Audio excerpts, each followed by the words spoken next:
మరుసటి రోజు వీరేంద్రధర్మ కార్తీక్ దగ్గరకు వచ్చి, నా కూతురు నిన్ను పెళ్లి చేసుకుంటాను అంటుంది అని తన గురించి మా వంశానికి ఉన్న శాపం గురించి నీకేమీ తెలియక తనతో పెళ్లి కొప్పుకున్నావా?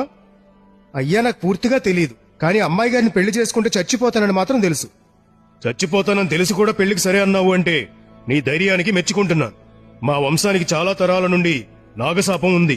మా ఇంట్లో పుట్టిన ఆడపిల్లల్ని ఎవరైనా పెళ్లి చేసుకుంటే 30 రోజులు తిరక్కముందే పాము కాటుతో పెళ్లి కొడుకు చచ్చిపోతాడు.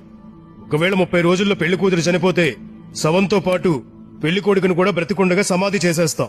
ఇద్దరూ గనక పెళ్లయ్యాక 30 రోజుల వరకు ప్రాణాలతో బ్రతికుంటే అప్పుడు ఆ ఇద్దరిని కాపురానికి పంపిస్తాం. పెళ్లైన 30 రోజుల వరకు ఇద్దరిని వేరువేరు గదుల్లో పెట్టి సంరక్షిస్తూ ఉంటాం.